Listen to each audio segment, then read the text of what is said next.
Olá, começa agora mais um SP Brasil pela TV Câmara de São Paulo, trazendo sempre uma grande entrevista para você. A trajetória do nosso convidado de hoje, advogado e sociólogo, foi marcada por lutas contra o preconceito e as barreiras impostas pela sociedade conservadora. Uma a uma, ele venceu todas as batalhas. Sua vida é fonte de inspiração e superação para todos nós. O SP Brasil de hoje entrevista o reitor da Faculdade Zumbi dos Palmares, José Vicente. Tudo bem com o senhor? Prazer recebê-lo. Uma grande alegria poder participar desse programa importantíssimo, né? E uma grande satisfação de poder estar nessa casa de leis novamente. José Vicente, ao longo da sua trajetória, quais foram então as principais barreiras aí que você teve que superar? Eu acho que a principal barreira foi manter-se vivo, não é? A trajetória de todas as pessoas tem as suas nuances, mas dentro desse tema e a trajetória de um jovem negro do interior é sempre uma trajetória um pouco mais acidentada e a grande luta é manter-se vivo, é sobreviver para poder contar uma história. Então eu acho que no conjunto foi justamente isso. Sobreviver mental, psicologicamente, fisicamente, não é? Diante de todas aquelas dificuldades, diante de todas aquelas limitações que sempre se colocaram para um jovem negro da periferia ou do interior e um jovem negro que tinha sonhos, que tinha vontades, que tinha ambições e sabia que para alcançá-las precisaria primeiro manter-se vivo, né? Criar as condições para manter-se vivo em todas as suas dimensões. Quer dizer que o senhor é do interior de São Paulo. Conta um pouquinho como é que foi a infância do senhor, qual que é a importância que tem a família para o senhor. Curiosamente, eu gosto muito da metáfora, né, que eu sou um caipira, né, de Marília. Marília é uma cidade aqui, uns 500 quilômetros da capital, ali na região centro-oeste do estado de São Paulo, uma cidade pequena à época, e uma cidade em que grande parte das pessoas pobres tinham como fonte de renda o trabalho nas lavouras, né? Daí o apelido de boia fria, porque eles tinham que sair muito cedo, saía nos caminhões para ir para as lavouras, normalmente 5 horas da manhã, quando chegava 10 horas já estava todo mundo almoçado e o almoço já estava frio há muito tempo. Mas enfim, era uma forma de você poder fazer a sustentação financeira e econômica da família e as famílias, não tendo opção de onde deixar as crianças, tinham que levar as crianças também para essas localidades, para essas lavouras, para essas fazendas e ali, no mais das vezes, as crianças já tinham que começar muito cedo fazendo aquele trabalho forçado normalmente era ou apanhar café, ou apanhar algodão, ou apanhar amendoim, que era aquele tipo de plantação na localidade, enfim. Então, por conta disso, eu fui o menino que cresceu dentro da boia fria, dentro das lavouras, com uma família muito limitada, uma família de poucos estudos, de poucos conhecimentos, de poucas posses econômicas e financeiras, e era a partir daquela perspectiva, daquele cenário, daquela realidade que eu poderia pensar todas as outras possibilidades ou todos os outros sonhos e todas as outras ambições. Então, num primeiro momento, pela circunstância que estava instalada, eu já estava morto, né? Porque dificilmente um jovem naquela situação teria mecanismos, meios e caminhos para poder ser mais do que todos ali já estavam determinados a ser, ou seja, um boia fria que gera outra boia fria, que gera outra boia fria, sem muitas Destino condições. natural É um destino manifesto. Traçava, né? Que traçava. E tem essas coisas da vida que não se explica e que não se tem explicação, que ainda que com todas essas limitações e esse destino colocado, definido e determinado, duas coisas importantíssimas fizeram a diferença na minha vida. A primeira foi o gosto pela leitura. Eu nem sei dizer exatamente porquê, mas eu gostava muito de passar nas bancas dos jornais da época e ficar lendo o que estava escrito nos jornais que ficavam expostos nessas bancas. E um dia um senhor de uma banca deve ter ficado muito penalizado com a minha presença ali, tentando ler, tentando entender e não tendo dinheiro para comprar, que ele me deu um livrinho de Bang Bang. Né? Para quem não conhece, nos velhos tempos, né, uma coisa de 40, 50 anos, a história do do Oeste americano, a história das conquistas do Oeste americano eram livrinhos, né, que as pessoas tinham muito interesse e compravam com muita intensidade. Então, todas as bancas tinham um livrinho do faroeste americano. E a gente comprava histórias maravilhosas, como os americanos invadiram as terras dos índios, etc. e tal. Mas aquilo prendia muito e tinha um negócio muito interessante. Você lia um e você podia trocar por um outro, não é? Desde que você desse lá uma moedinha qualquer. E isso me fez com que tomasse um gosto pela leitura, e tomando um gosto pela leitura, eu muito cedo tive desenvolvido os sentidos de escrever, de compreender, de conversar, e isso fez que eu tivesse uma preocupação e cobrei muito dos meus pais que me colocassem na escola. E chegando na escola, já por ter essa proximidade, por ter essa interação com a leitura, eu tive um destaque natural entre os demais alunos ali da minha localidade, que também era uma escola numa localidade pobre. Então, a leitura me salvou, porque a partir dela eu tive uma série de destaques e por conta dela eu tive também uma realização muito importante. Na minha cidade, à época, banda marcial, fanfarras, era alguma coisa muito natural. Sim. E eles procuravam pessoas que tinham alguns talentos, e essas pessoas que tivessem talentos, eles contratavam para ficar na banda marcial, e na banda eles davam praticamente cama, comida, roupa lavada e a bolsa de estudo para estudar. Então eu consegui entrar na fanfarra, consegui ali aprender, inclusive, manusear, tocar instrumentos. Por conta disso, tive alguns apoios financeiros e essa fanfarra, essa banda marcial, à época, era de uma instituição de ensino e eu tive uma bolsa para continuar meus estudos. Então, ao final, na fanfarra, conhecendo pessoas, conhecendo outras cidades, conhecendo outras regiões e participando de competições, isso daí me abriu, né, o universo para um jovem do interior.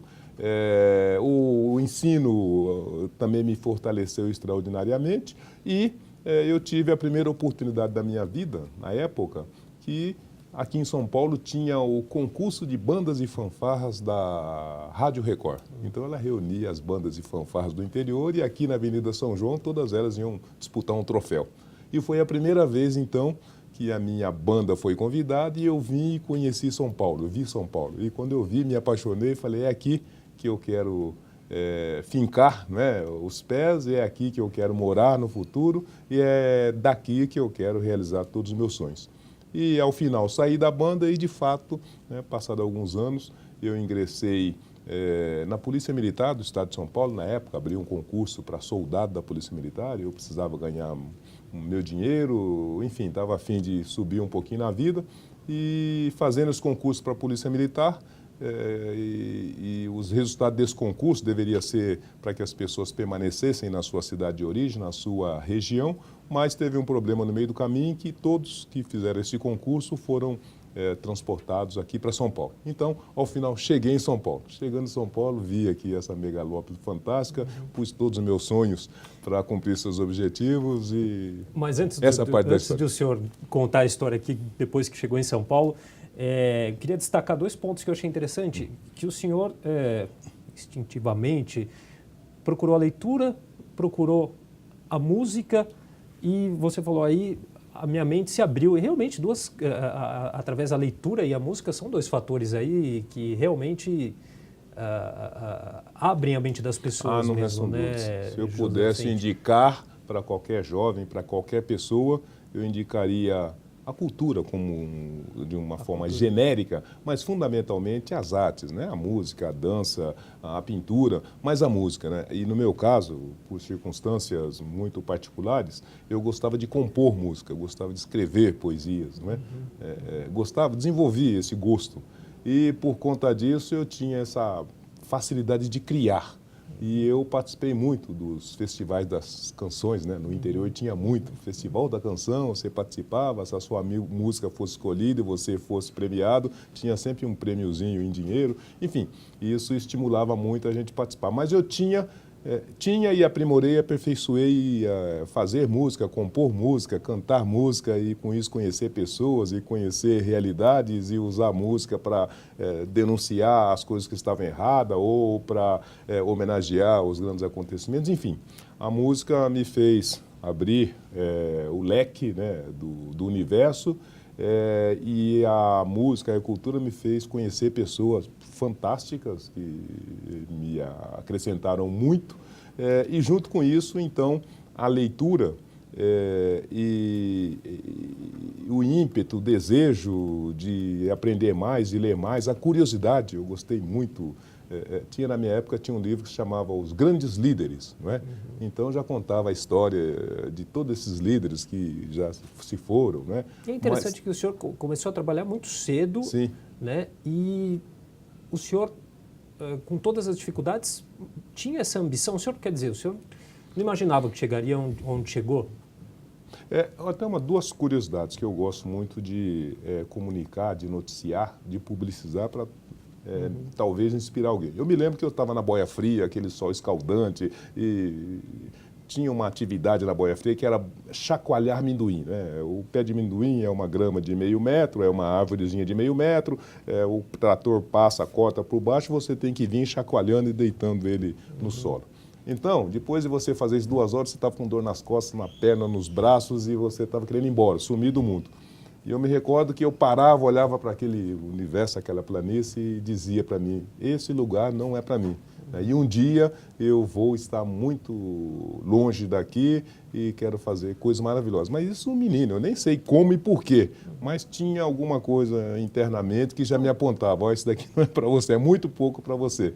E se você fizer a sua parte, se você fizer a sua lição de casa, você consegue sair de onde você está e chegar onde você deseja chegar. Isso ficou muito claro para mim. Rejeição da realidade e até um pouco daquele sonho da criança.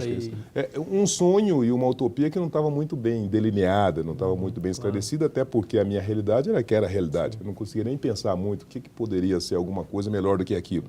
Mas eu sabia que aquilo eu não queria, que aquilo era muito ruim. E por conta disso, qualquer coisa melhor do que aquilo já seria uma grande coisa. Mas quando eu pensava essa grande coisa, e dentro dessas grandes coisas, então eu pensava em ser uma pessoa de sucesso. Eu entendia naquela época que sucesso, realizar uma grande coisa, um negócio bacana, ajudar as outras pessoas, e a Boia Fria te impelia a isso, você tinha que ser solidário, você tinha que ser cooperativo, dividir a marmita, a mistura, enfim. Você criava uma relação de cooperação e fraternidade, então aquilo me tocava bastante, eu queria fazer aquilo com as pessoas e ajudar as pessoas que precisassem daquilo.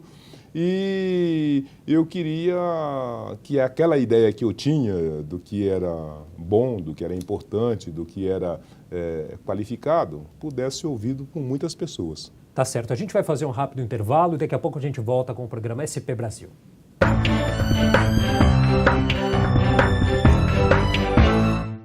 Estamos de volta com o programa SP Brasil pela TV Câmara de São Paulo e o nosso convidado de hoje é o reitor da Faculdade Zumbi dos Palmares, José Vicente. José Vicente, a gente sabe que a sociedade brasileira é de forma geral bastante preconceituosa, racista, muitas vezes de forma até velada, outras não. Ao longo da sua trajetória, quais situações o senhor acabou tendo de se deparar de racismo, de preconceito? Logo cedo, ainda menino, o senhor já tinha essa percepção? Não, não tinha. E acho que poucas pessoas têm, porque no desenvolvimento, no encaminhamento, sem informação, você não percebe essas coisas acontecerem.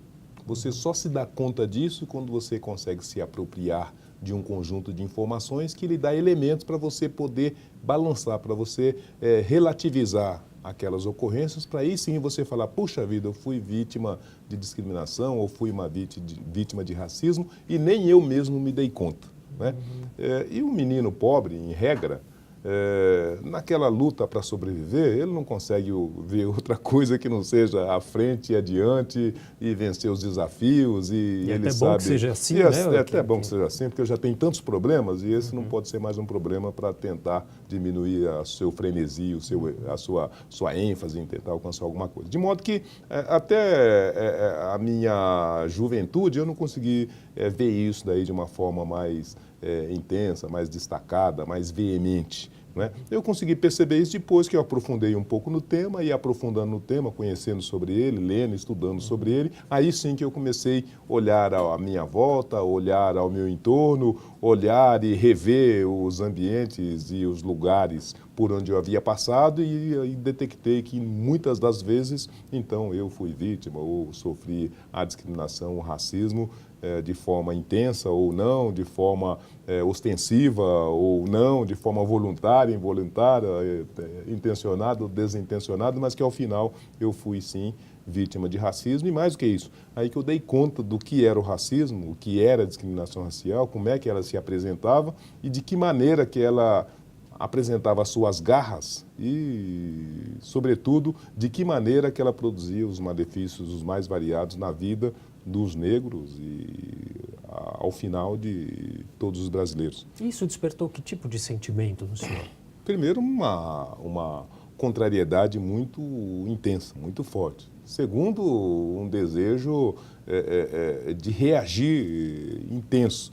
E terceiro, uma decisão de conhecer mais, aprender mais sobre isso e juntar-se àqueles que já lutavam, àqueles que já combatiam esse tipo de coisa e se juntar nessa luta, né, para ao final tentar, se não superar, eliminar isso da minha realidade, do meu entorno, do meu dia a dia, colocá-lo pelo menos em níveis, em planos aceitáveis. Então a primeira, aliás, até por conta disso, a primeira coisa que me veio à cabeça era justamente me embrenhar nos conhecimentos que pudessem me auxiliar a isso, que era justamente o direito e que era justamente a sociologia. Eu queria saber como é que a gente poderia falar em igualdade, liberdade e fraternidade se havia discriminação e se havia a opressão do homem sobre o homem, como é que nós poderíamos falar de vida e de liberdade se nós éramos um país escravocrata, não é? E como é que a sociologia, que explica o funcionamento das sociedades, e a sociologia como teoria que justifica as posições, os papéis, ela se debruçava sobre esse tema negros. Então, por conta disso, eu fui me embrenhar por esses ambientes do conhecimento e, a partir deles, eu me fortaleci, eu fiquei muito mais tocado, muito mais interessado, mas muito mais postado para não só aprimorar o conhecimento, como lutar essa luta da melhor maneira possível. E aí o senhor acredita que, então, a educação, no caso do senhor, foi fundamental? O senhor acha que é a principal arma aí para combater esse tipo de preconceito, de racismo, enfim? Eu acho que a educação é muito importante. Ou, se pudéssemos colocar aí em grau de importância, a educação é mais importante. Mas só a educação não basta, nem para permitir que você se aproprie dos fundamentos dessa ocorrência, né, que é a discriminação, que é o racismo, e nem necessariamente permite que, a partir da educação, você faça alguma intervenção, alguma mudança social muito intensa. Não é? A bem da verdade, o que vai definir se você pode ser útil ou não no combate desse tipo de coisa é a sua postura, é a sua atitude, é o seu caráter, é a sua personalidade e as escolhas que você faz diante das escolhas que lhe são colocadas numa sociedade que tem essas características da discriminação como o nosso país. Né? Haja visto que a educação, a escravidão, coloquemos assim, ela foi implementada, foi mantida por pessoas extremamente educadas. pessoas que tinham, né, conhecimentos extraordinários, né, e que nem por isso eles deixaram, então, de usar esse conhecimento para justamente oprimir, para justamente cercear e para justamente determinar que um homem é inferior e o outro homem é superior, e por conta disso ele pode até no limite tirar a vida e eliminar aquele outro ser humano. Então, conhecimento, né, e extensão, envergadura de conhecimento não é suficiente para fazer intervenção nesse tema, para produzir transformação nesse tema, e conhecimento, da mesma maneira, precisa ser um conhecimento que de fato possa lhe auxiliar você aprimorar, qualificar e engrandecer para discutir esse tema. Então, tem até que tipo de conhecimento. Porque o conhecimento que nos é disponibilizado, que nos foi disponibilizado, principalmente esse conhecimento da formação social, da formação escolar, da formação na vida empresarial, na vida laboral, nas nossas relações de lazer, são conhecimentos que sempre passaram ao largo desse tempo. Ninguém aprende sobre racismo, sobre discriminação no banco escolar, nem na escola, nem no ginásio, nem na universidade, em lugar nenhum. E ninguém aprende como se prevenir disso ou como combater esse tipo de coisa em lugar nenhum, né? Nem na imprensa, nem na mídia, nem nas revistas, nem nos jornais, em lugar nenhum.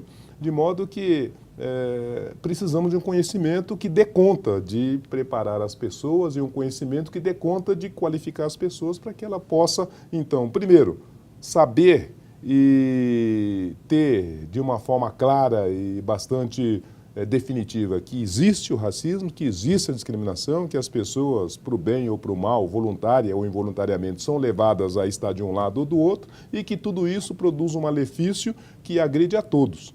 Aquele que é vitimado, mas aquele que também é opressor. Na opinião do senhor, por que isso ainda não acontece? O que precisa ser feito para que isso mude, para que seja, para que haja essa reflexão? Eu acho que nós precisamos melhorar a qualidade da pessoa humana e melhorar a qualidade naquilo que diz respeito, principalmente, aos nossos valores em relação àquilo que, de fato, precisa ser decisivo, definitivo e relacionável como os bens que nos comprometa, os bens que nos fortaleça e os bens que, ao final, permite que a gente seja feliz. Se a gente não conseguir trabalhar na perspectiva do ponto de vista cultural e social do que é virtude, e se não colocarmos como virtude, né, o respeito ao outro, o respeito à diferença, o respeito à posição, às ideias do outro e o acolhimento e a interação com o outro, independentemente da sua raça, da sua origem, da sua sexualidade, a gente dificilmente consegue ver o outro como igual. E não podendo ver o outro como igual, e entendendo que a diferença dele é uma diferença que o separa, que o diminui, que é inferior às minhas qualidades, eu automaticamente me coloco na posição e me sinto no direito de poder diferenciá-lo. Então, nós precisamos de uma educação que prepare as pessoas para reconhecer e valorizar a diferença. Nós precisamos de uma relação social que prestigie e valorize as pessoas, independentemente do seu credo, da sua raça, da sua opção sexual. E nós precisamos de uma prática e de uma atitude social em que esses valores sejam os valores preponderantes na nossa agenda de virtudes. Sem isso, a gente não consegue entender e reconhecer um outro como igual, e sem isso a gente sempre vai entender que em algum momento, numa situação limite, entre eu e ele, deverá prevalecer eu, né? E se isso persistir, e se eu tiver que fazer uma opção, eu poderia até eliminar o outro para que prevaleça o meu desejo, o meu interesse, a minha necessidade. Enfim, então, sem uma construção de uma tábua de valores em que o indivíduo, o ser humano, seja a razão, seja o fundamento da minha ação, da minha atitude, do meu pensamento, dificilmente a gente consegue resolver esse problema, que não é também nem uma característica específica, nem uma exclusividade do Brasil. né? A intolerância, seja ela em decorrência da raça, em decorrência do sexo, em decorrência da religião, em decorrência do tipo de pensamento, dos gostos, não é? É uma intolerância que é um traço da característica humana. A gente vai achar que estamos intolerância... ficando cada vez mais, é a impressão. O que o senhor acha a respeito disso? O mundo está mais intolerante? O mundo continua sendo, mais do que nunca, um mundo que caminha em direção a uma perspectiva de valores materializantes. Nós somos uma sociedade de consumo, nós somos uma sociedade de competidores e nós somos uma sociedade em que o bem material, né, o capital é o fundamento e o centro da nossa vida pessoal, da nossa vida espiritual e da nossa vida social. E por conta disso, a gente em algum momento perdeu a medida e esses passaram a ser os valores fundantes da nossa vida. Ninguém consegue, nos dias atuais, pensar qualquer outra coisa de felicidade se não for, né, o celular de última geração no bolso. Ninguém consegue ver felicidade se não for no carro mais avançado que esteja disponível. Ninguém consegue ver felicidade se não for, né, com um contra-cheque muito bem estruturado. De modo que a gente, ao longo, em todo o tempo, mas agora com mais intensidade, com mais disponibilidade e com a tecnologia facilitando esse tipo de coisa, a gente continuou dando uma importância extraordinária para o eu, né, para o indivíduo, para a individualidade. A gente conseguiu colocar como prioridade o mercado e também essa competição para ver quem consegue amealhar o maior números e maior conjunto de bens. E a gente colocou como resultado e resultante do sucesso justamente a perspectiva econômica. Se eu tiver um carrão, uma casona, não sei o que lá, eu fui feliz, eu fui bem-sucedido, eu consegui realizar o sonho. E todo o resto, né, que é justamente a fraternidade, a cooperação, a solidariedade, a amizade, nós deixamos de lado.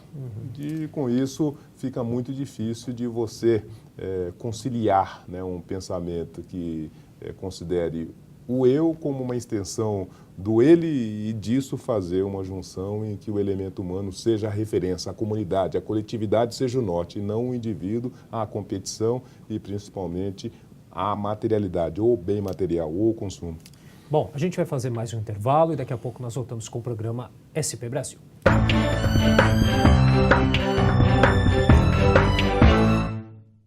Estamos de volta com o programa SP Brasil pela TV Câmara de São Paulo. O nosso convidado de hoje é o reitor da Faculdade Zumbi dos Palmares, José Vicente. Em que momento que o senhor percebeu a necessidade de criar uma ONG para a questão do negro, que é a Afrobras, a Sociedade Afro-Brasileira de Desenvolvimento Sociocultural? Justamente no curso de Sociologia. O curso de Sociologia, e no meu caso, e à época, eu era aluno da Escola de Sociologia e Política de São Paulo. É uma das primeiras escolas de Sociologia Política do Brasil, né, e que está de pé até hoje, que cumpre papéis relevantes, mas tinha uma característica muito particular nessa escola de Sociologia e Política. Os professores diziam que os alunos tinham o TCC, o trabalho de conclusão de curso, ele tinha que abordar uma intervenção social. Todo mundo tinha que achar um tema e, ao final, propor uma intervenção para mudar aquele estado de coisas. E, coincidentemente e diferentemente do que era a realidade da época, na escola de Sociologia tinha muitos alunos negros, né? E os alunos negros rapidamente se juntaram para pensar uma intervenção no tema negros. E, por conta disso, fomos obrigados a ler muito sobre a trajetória do negro no Brasil e a trajetória do negro no mundo.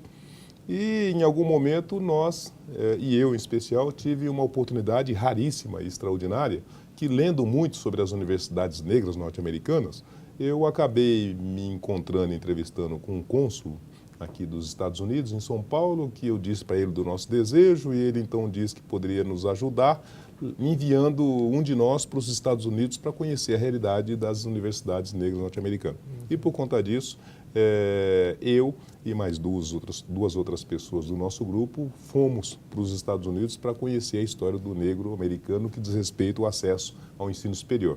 E chegando lá, a gente quase teve um ataque cardíaco fulminante, porque Ali, naquela época, tinha 150 universidades negras. Todas elas eram Sesc centenárias, a mais novinha tinha 150 anos, né? Metade delas eram universidades públicas, e esse conjunto de universidades já tinha formado um número extraordinário de mestres, doutores negros. De modo que quando você começava a conversar com os negros norte-americanos e falava de educação, ele dizia assim, olha, quando meu bisavô se formou, né, e a gente ficava assim estarrecido, porque aqui no Brasil é muito difícil um jovem negro formado, né? E os poucos que tinham era o primeiro da geração que estava se formando. E lá nos Estados Unidos era comum falar quando o meu bisavô se formou. Bom, isso foi uma coisa extraordinária. A segunda, que todas elas eram uma Universidade de São Paulo, uma USP, né? Tamanho, extensão, etc. E o terceiro, que tinha uma legislação muito clara dizendo que isso era necessário, isso era importante e que, por conta disso, o Estado não podia deixar de cumprir as suas obrigações. Muito que bem. Voltando para o Brasil, com todas aquelas ideias, não deu outra. Falar, vamos construir uma universidade com as mesmas características e fundamentos aqui no Brasil. Daí que surgiu, e disso então, nasceu... a Zumbi dos Palmares. Não, nasceu o Afrobras. Afrobras. Né? Porque, logicamente, construir uma universidade, primeiro que era uma utopia, né? Quase que uma loucura, uma falta de juízo. Imagine um universitário construir uma universidade. Mas, se quiséssemos fazê-la, precisávamos começar por algum lugar. Então, nós começamos construindo uma instituição, que é uma organização não governamental, a Afrobras, Sociedade Afro-Brasileira de Desenvolvimento Sociocultural, para que ela pudesse agregar as pessoas e criar as condições para um dia construir a Universidade Zumbi dos Palmares. Isso daí foi em 1998 e quando a gente acordou, em 2012, ela já estava de pé. E tá, até hoje... completou seu 16º ano de fundação, são 2.000 alunos, desses 2.000 alunos em 10 cursos de graduação e outros 5 de pós-graduação, nós temos 77% de negros autodeclarados, nós temos um corpo de 120 professores, 50-50 ali, meia-meia, mestres, doutores negros e brancos, e nós temos...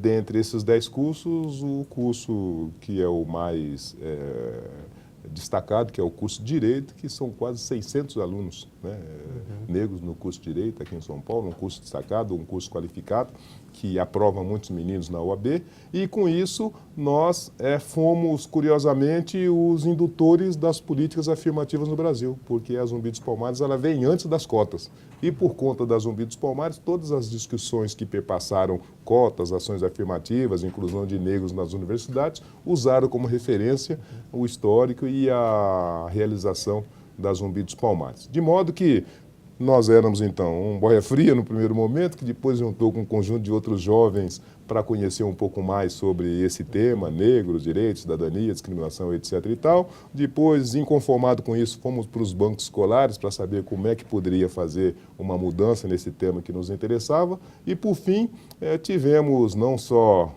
a loucura, e a loucura é importante na vida das pessoas, né? A utopia é importante na vida das pessoas, e depois a determinação, a coragem e, poderíamos dizer, a falta de juízo, né? Que é tradicional e natural do jovem e do jovem universitário. De imaginar que, diante daquele desafio extraordinaríssimo, nós, jovens, sem eira nem beira, né? Sem chapéu e sem qualquer condição financeira, teríamos mesmo capacidade de, no sonho, colocar de pé uma universidade que cumprisse um fundamento importante para o nosso tempo. Agora, o lema da faculdade é: sem educação não há liberdade, né? A liberdade seria aí a mãe de todos os direitos? Não restam dúvidas, porque se nós não tivéssemos a liberdade de ir e vir, de pensar, de sonhar, de utopizar, dificilmente eu estaria aqui, estaria lá na minha querida boia fria ainda, e dificilmente em todos esses ambientes, todos esses espaços, nós teríamos tido ânimo e disposição para seguir adiante. Então, eu acho que é a liberdade de você poder, inclusive, não ter juízo, né? A liberdade de você poder, inclusive, não ter razão, a liberdade de você ser contrário a tudo que está posto, não é? Ela é criadora.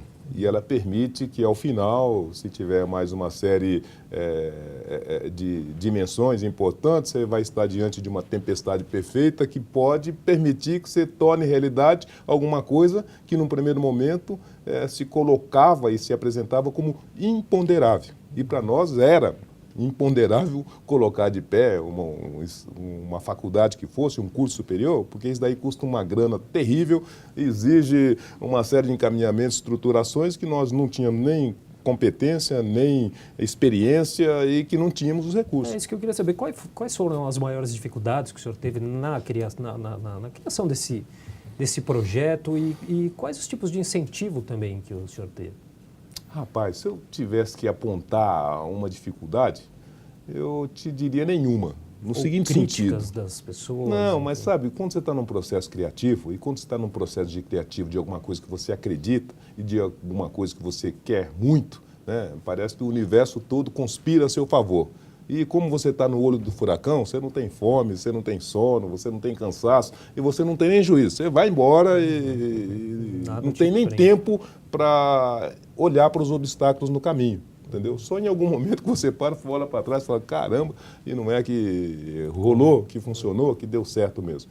Então, eu não diria para você que teve alguma dificuldade que foi maior do que a outra. Tudo era muito difícil, tudo era muito, como eu te disse, algumas delas até imponderáveis. Né? Para te ter uma ideia, na época, construir um projeto acadêmico de uma instituição de ensino custava alguma coisa em torno de R$500 mil. Você contratar uma consultoria para fazer isso. E nós não tínhamos nem o dinheiro para pagar a mensalidade da escola que estávamos terminando. Né? Mas isso não nos amedrontou nem nos intimidou. Pelo contrário, como é que arruma 500 mil? Eu também não sei. Mas, então vamos descobrir. Né? E não é que a gente andou por aí e acabou não rumando 500 mil, mas rumando um projeto que veio de uma outra forma. Enfim, quando você quer muito alguma coisa, é isso daí. O universo todo conspira a seu favor e você nem sabe como é que rolou.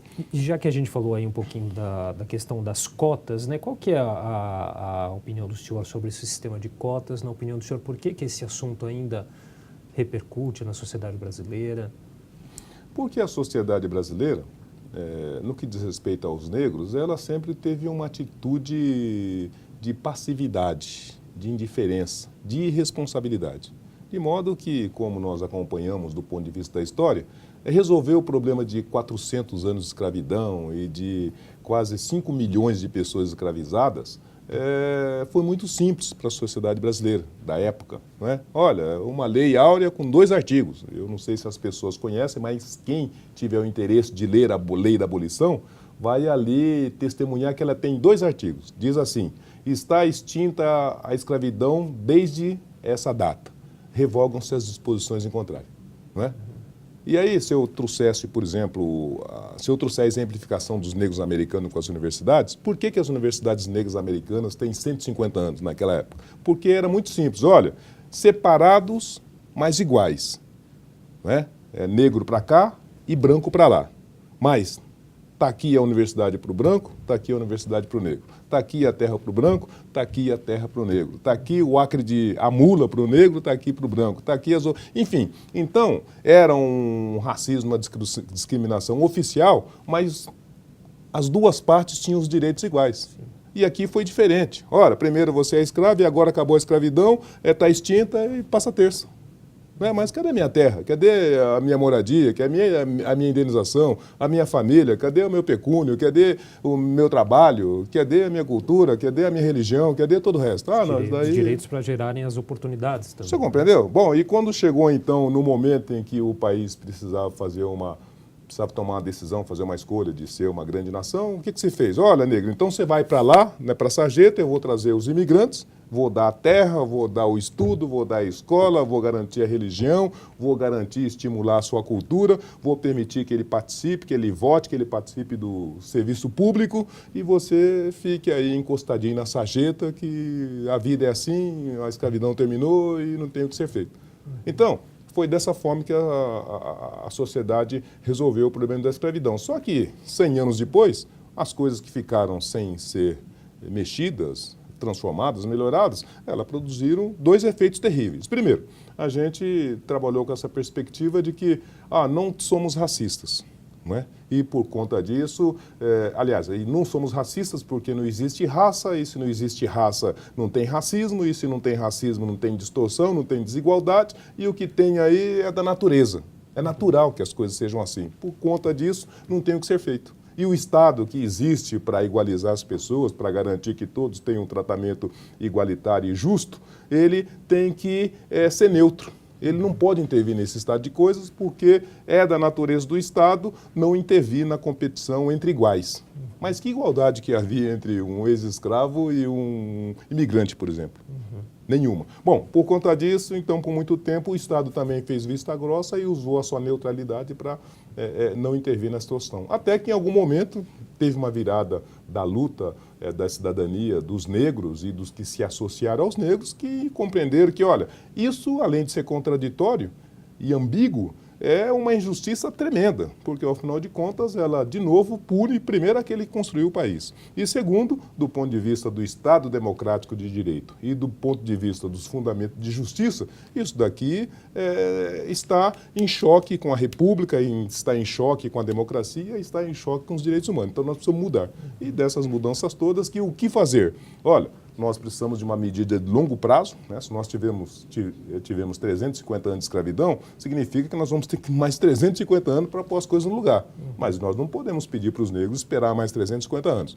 Então, enquanto a gente não resolve os problemas estruturais e estruturantes, nós temos que ter ações específicas para minimamente começar a mexer nessa coisa que ficou todo esse tempo imexível. E disso que vem ações afirmativas. Quais? Então, o problema é o seguinte, bom, a educação liberta e permite que as pessoas alcancem seus objetivos, se transformem, sejam bem-sucedidas, etc. e tal. Então, nós precisamos que o espaço público, que é bancado com dinheiro do contribuinte negro também, seja um espaço que ele possa chegar. E se ele não chegou por conta de todos esses obstáculos, desses muros que estão no caminho, nós precisamos criar condições de. Então, cria a cota na universidade, depois seguiu a cota nos concursos públicos, no judiciário, na magistratura, e ao final, 20 anos depois, nós temos um resultado que colocou quase 1 milhão de jovens negros nas universidades, agora no mercado, e no conjunto das ações nós estávamos em algum lugar e demos um salto significativo. Mas o fato é que é o seguinte, a cota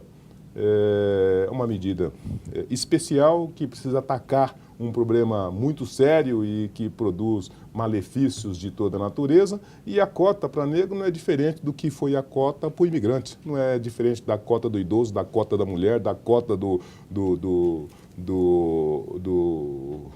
dos jovens na juventude, não é diferente das cotas para os deficientes no mercado de trabalho, não é diferente das cotas dos agricultores na venda do governo, enfim. As medidas especiais para atacar uma injustiça e tentar reparar essa injustiça, que se dá o nome de ações afirmativas, porque o Estado sai da sua neutralidade e ele se posiciona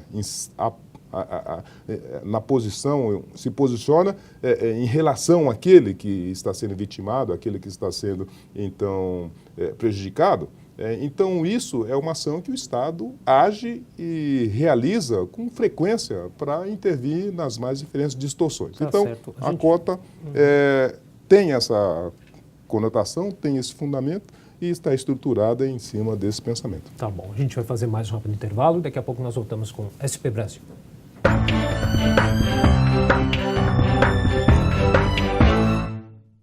Estamos de volta com o programa SP Brasil pela TV Câmara de São Paulo e o nosso convidado de hoje é o reitor da Faculdade Zumbi dos Palmares, José Vicente.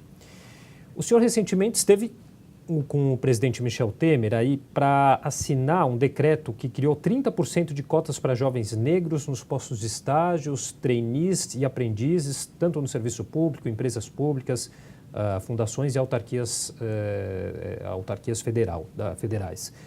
Qual que é a importância de uma medida como essa para a luta pela desigualdade, pela igualdade, enfim? Ela criar igualização na partida. Porque o grande problema de você definir e defender meritocracia é o fato de você querer passar uma régua entre desiguais. Porque aquele que teve a oportunidade de estudar, aquele que teve os recursos para se manter, para se preparar, aqueles que teve possibilidade de entrar num ambiente para fazer um treinamento mínimo, quando ele vai disputar uma vaga no mercado de trabalho, no concurso público, ele está robustecido, ele está fortalecido, ele está preparado de fato. E todos os demais estão numa condição de desvantagem, de modo que só é possível pensar em meritocracia quando você coloca iguais para disputar, né, o mesmo objetivo. E uma das dimensões, ou um dos momentos em que você minimamente começa a internalizar num ambiente de preparo para disputar as vagas da sociedade, as vagas do mercado de trabalho, é quando você inicia, através do estágio, através do trainee, o acesso a esses ambientes. E pelas essas perspectivas históricas e por essas manifestações do racismo, discriminação e viés inconsciente que se tem aí no dia a dia das instituições, esse era o público que não chegava nem no estágio, que não chegava no trainee, que não chegava também nesses cargos de aprendiz. Então, você tem alguma coisa em torno de quase 1 milhão de vagas de estagiários e aprendizes no Brasil, né, nas instituições públicas, e 100% desses espaços eram tomados pelos não negros, quando os negros representam 56% da população. Então, a gente dizia que isso era injusto, porque não permitia que esse público pudesse minimamente participar desse processo de preparação, de qualificação, né, de treinamento para depois se apresentar no mercado. Então, por conta disso, imaginávamos, olha, por algum tempo nós precisamos pôr uma cunha para que esse público possa chegar, possa também se apropriar desses mecanismos e essas ferramentas de qualificação, para que com isso eles possam disputar em igualdade de oportunidades melhor, né, oportunidade que vai se dar no ambiente corporativo, ou mesmo no concurso público, ou mesmo no encarreiramento público.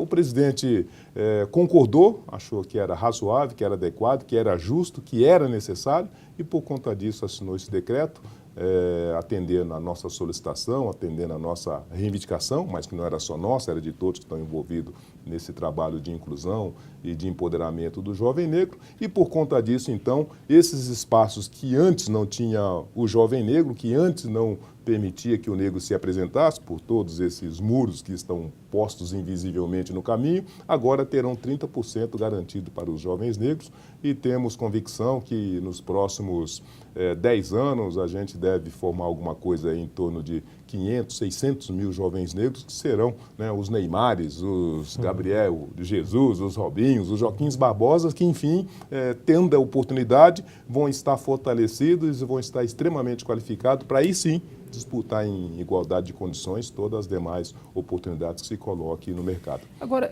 embora aí seja a maioria da população, os negros ainda têm uma baixa representatividade na política, né? O que explica isso, na opinião do senhor? Explica isso justamente o grau da discriminação e do racismo do nosso país. Não é demais lembrar, são 400 anos de escravidão. E escravidão significou justamente isso. Olha, eu posso escravidar você porque você é inferior a mim. E você sendo inferior a mim, você não pode fazer jus aos mesmos direitos, aos mesmos benefícios, aos mesmos privilégios que eu. De modo que, ainda que você agora esteja liberto, o seu lugar é aí, né, na senzala. A casa grande é para mim.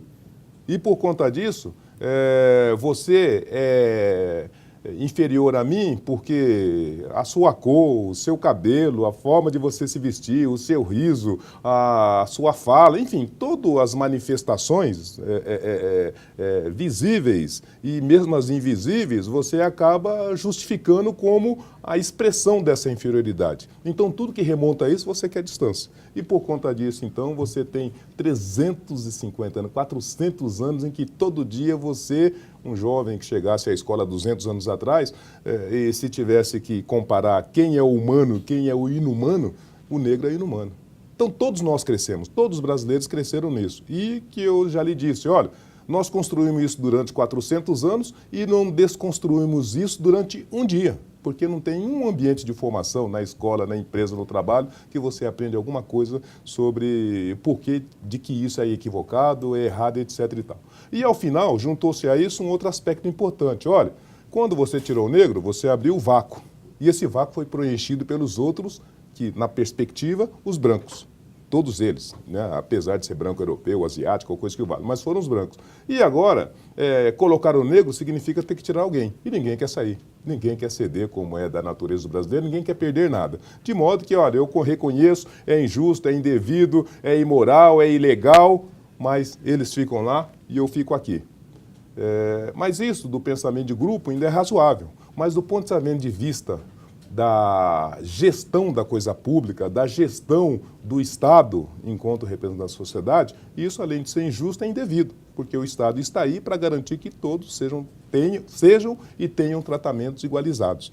Mas esse Estado também, por muito tempo tomado por esses grupos de interesse, colocou essa e tantas outras desigualdades e distorções para fora da sua agenda.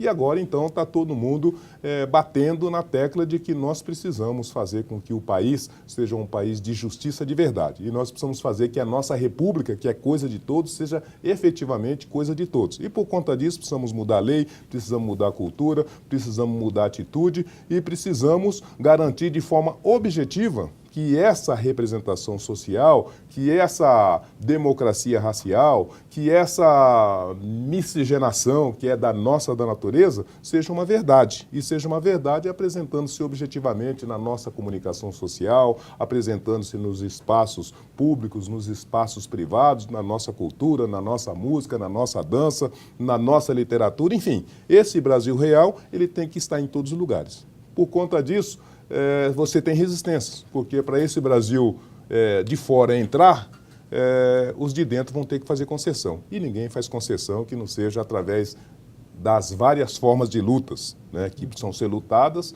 e que precisam ser vencidas. Então, muitas das lutas desse tema já foram lutadas, já foram vencidas, mas tem um conjunto e tem uma miríade de tantas outras lutas que vão precisar ser feitas, porque, ao final de contas, é isso que eu estou dizendo. São 350 anos de escravidão, são 120 anos de abolição da escravatura, uma abolição feita da forma que nós estamos dizendo, e um país que nunca deu qualquer sentido, e mais do que sentido, um país que nunca teve nem compromisso, nem responsabilidade para atuar no combate às distorções terríveis que encontra no nosso país, né? Todos nós sabemos que nós somos o campeão mundial de desigualdade, né? Aqui o cidadão comum ganha R$1.000, R$1.500 na média, e o cidadão comum como ele, mas que esteja em determinado espaço público, ganha até 50 vezes mais, né? Aqui quem paga imposto de renda é o pobre, o rico não paga imposto de renda, proporcionalmente. E aqui, como você bem vê, saúde e educação para pobre é uma tragédia.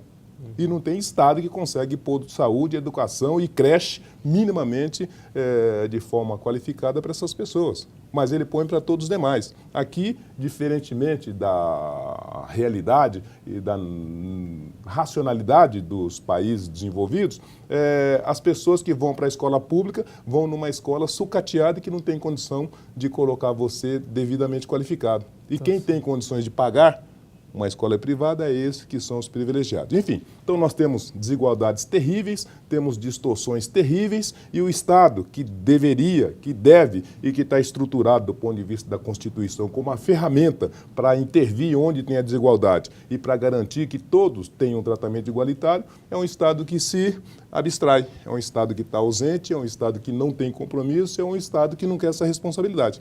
Então, você tem que lutar todos os dias, em todos os espaços, e tentar não só trazer o Estado para esse lado, como fazer as transformações legislativas, as transformações sociais, as transformações culturais, as transformações educacionais, para que esses fundamentos que nos movem, que nos estruturam como nação, né, que é a justiça, que é a igualdade, fraternidade, que é a liberdade e que é oportunidade para todos, seja efetivamente uma verdade. Tá certo, José Vicente. Queria agradecer demais sua participação. A gente entrevistou hoje o reitor da Faculdade Zumbi dos Palmares. Muito obrigado pela participação. Eu que agradeço. Um grande abraço a todos. E o programa SP Brasil de hoje vai ficando por aqui. Até uma próxima. TV Câmara São Paulo, a política da cidade, passa por aqui.